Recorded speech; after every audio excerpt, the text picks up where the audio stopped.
We're a very funny local comic here who does a lot of great shows and is a published author, has over 200,000 words published. What? Give it over to the very funny Paddy Mack!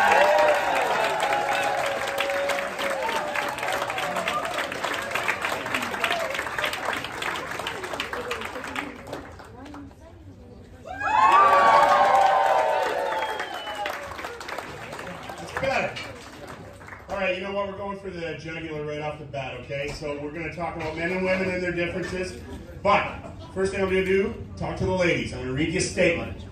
The noise that you make in response to that statement will dictate how much you agree with it. Men, you're coming up next. A woman's life is significantly harder than a man's.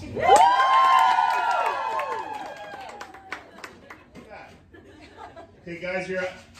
Statement I give you, the amount of noise that you make is going to dictate how much you agree with said statement. Your statement is, a woman's life is significantly harder than a man's.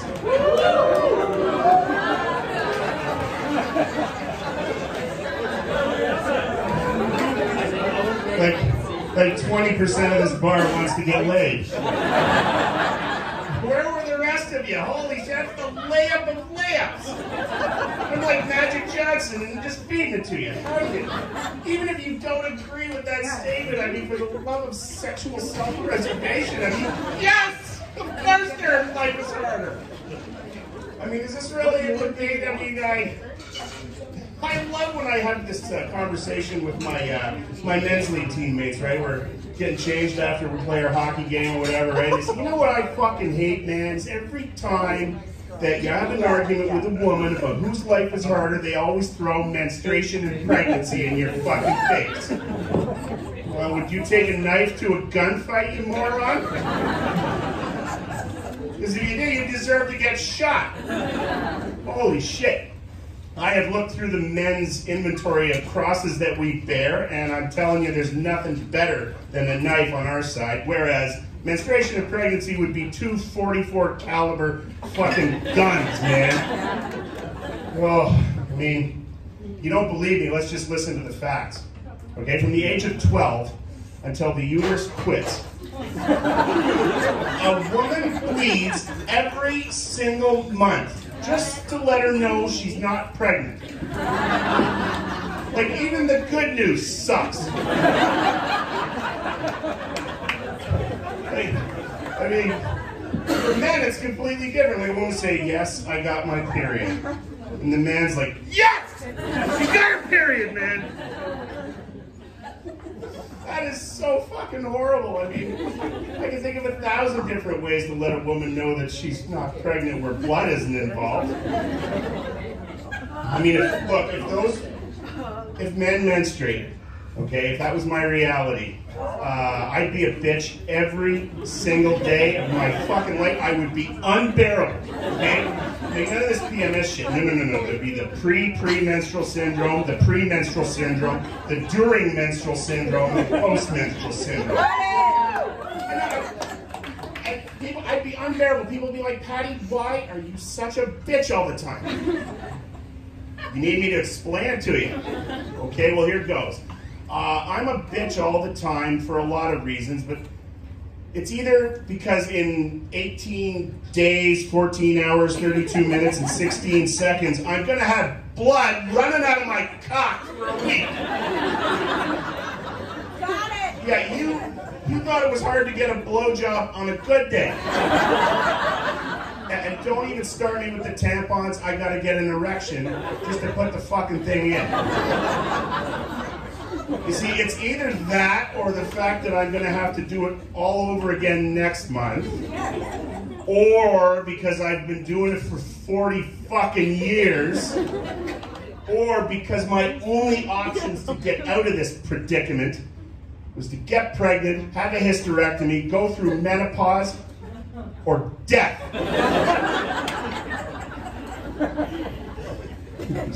You know, what I do admire about you ladies is you're very humble about this. Like, you don't complain as much as I would, anyway. I mean, I actually had this conversation with a woman. I said, so how many kids do you have?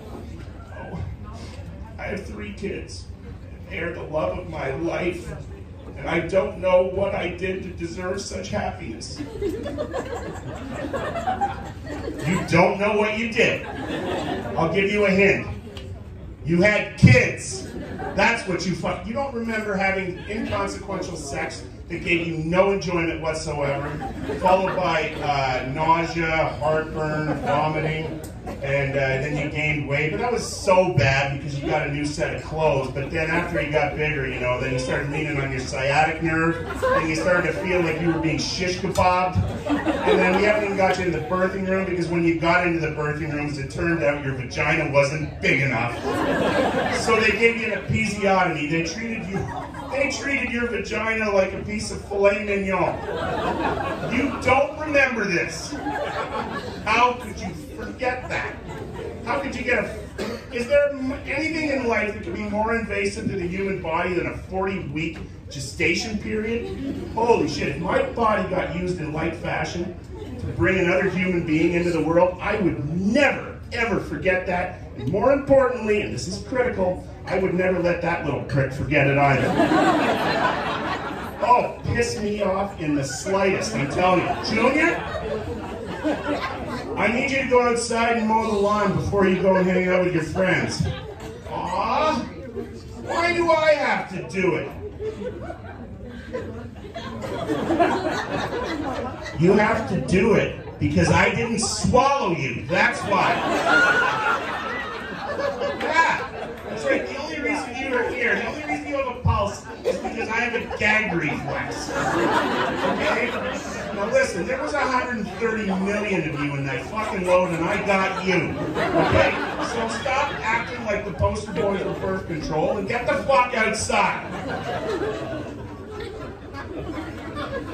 I bet you wish you were my kids, weren't you? You know that's true though. The average sperm count, the ejaculatory load of a human male, is 130 million. I find that number to be incredulous and hard to believe, but I have a life, so I'm not going to try to disprove it, right? I mean, look, I'm a comic. We Google shit. That's what we do.